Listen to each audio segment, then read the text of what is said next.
Hello. Joe06241 here.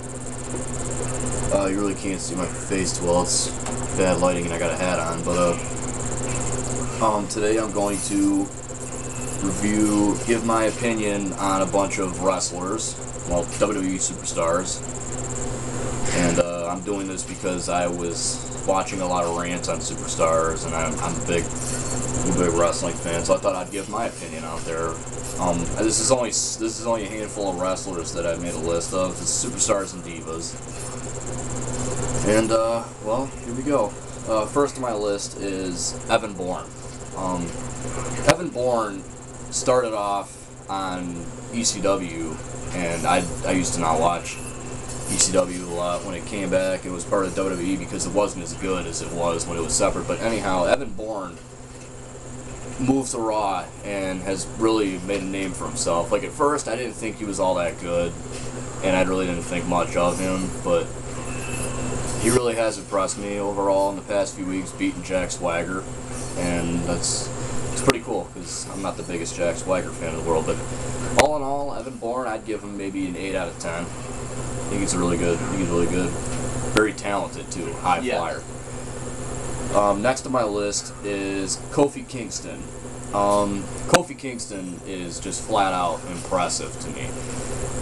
It doesn't help that it helps that I'm a big fan of Kofi Kingston, but he also finds ways to come out of tough situations, like capturing the U.S. title. You know, it was really tough because, like, he was always the underdog, and he's always, like, standing up for the little guys, and that's always cool to see an underdog, to see an underachiever, achieve. But on a scale of 1 to 10, I'd give him an 8. Next on my list is a diva, AJ Lee. AJ Lee I saw on NXT, and I was just nothing but impressed by her. I think she's hot too. I'm a fan of AJ Lee big time, but she really is nothing but impressive, and I was so disappointed when she was eliminated from NXT because I really thought she deserved it more than Caitlyn or I can't remember her name, Naomi.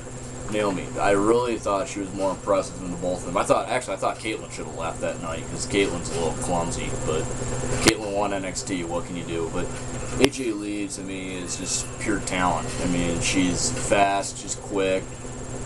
I think her size is her downfall. Like, if she tries to jump on a bigger opponent, they'll just, I'll use Karma, for example. Karma would probably tear her up because she's really tiny, but there could be a chance for AJ. I don't know, but AJ's a rising diva, and I think she's really good, and I thought she should have been the winner of NXT season 3. But what can you do? But on a scale of 1 to 10, I give her a 7 because she is new and just needs a little more experience. Next is Drew McIntyre. Drew McIntyre, to me, was, at first, he was a big whiner. Like, he didn't get his way, he'd go whine at Vince McMahon, and Vince McMahon would give it to him because he's the chosen one.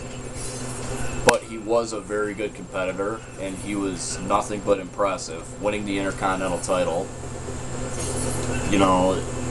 Took it from John Morrison. I mean, that was big, and I'm a huge fan of John Morrison, too, but McIntyre brings to the table, he brings fierce competition, and he's a great superstar as far as competitiveness goes, but you don't really see him a lot anymore. It's like he's getting downgraded ever since he lost the Intercontinental title. You don't really see him on Monday Night Raw a lot anymore. But on a scale of 1 to 10, I give him a 7 because you don't see him a lot anymore, so it's hard for me to give him anything higher. Moving on. Next is Sheamus over on SmackDown. Sheamus to me personally, I think he's a heel. He's a heel, so he's a bad guy. So of course I don't like him. I think he's an asshole, but he's a fierce competitor, and the guy's got a real attitude. That's a good thing because he wins matches.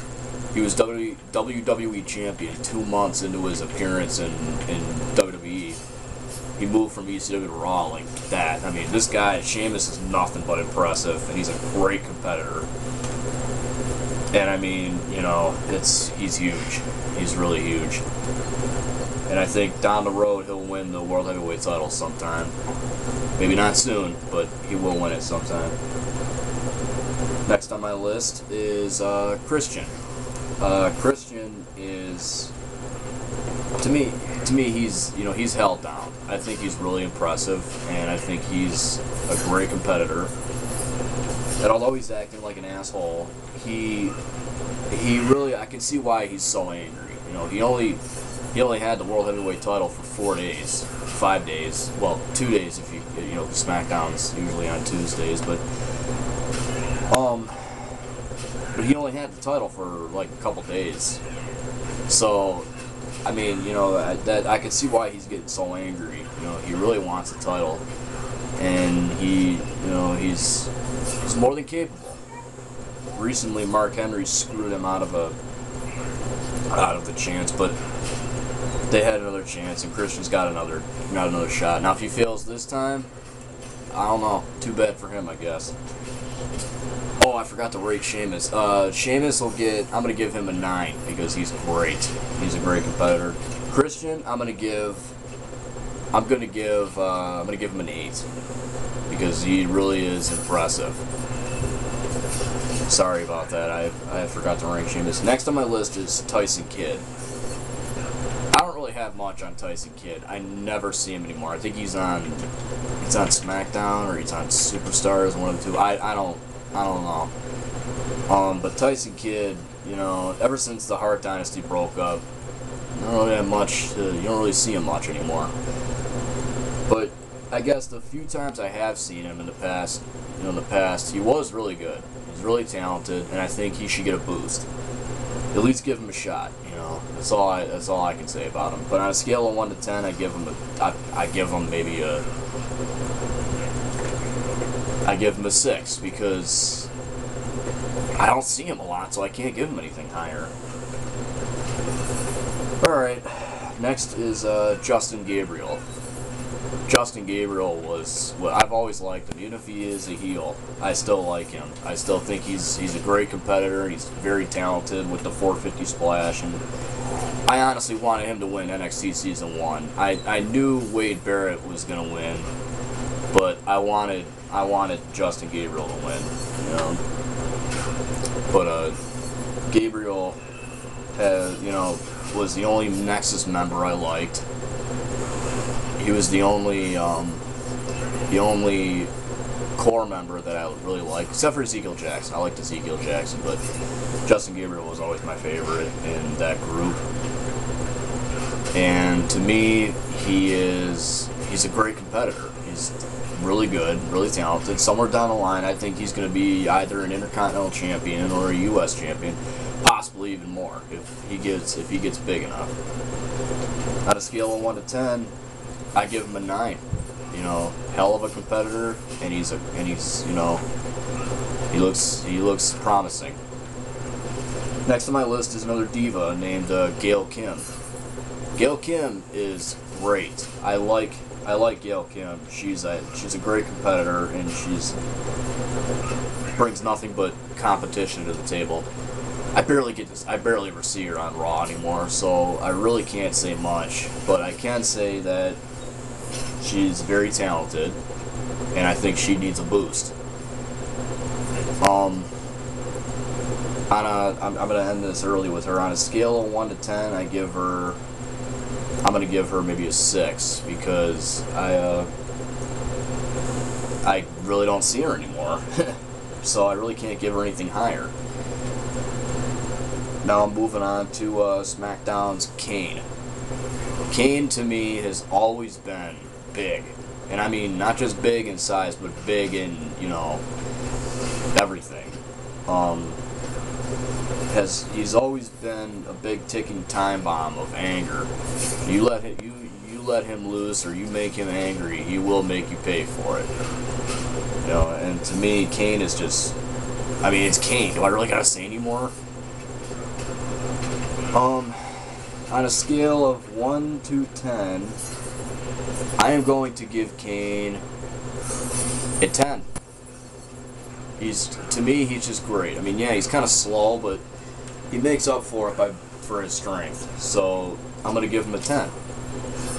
You know, that's how it works. Next on my list is Triple H.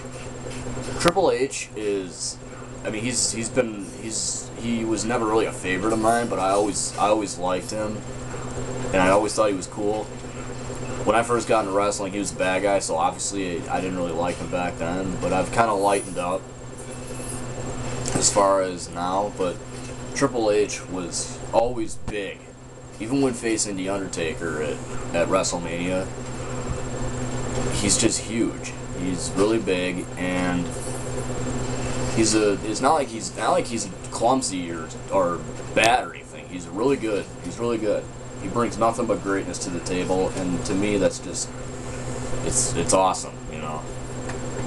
On a scale of 1 to 10, I give Triple H. I'm gonna give him a 9 because although he's a great competitor, I don't ever see him anymore. Ever since the day after WrestleMania, I've never seen him fight or nothing. I don't know. Maybe he's injured. Whatever. Turn my head around.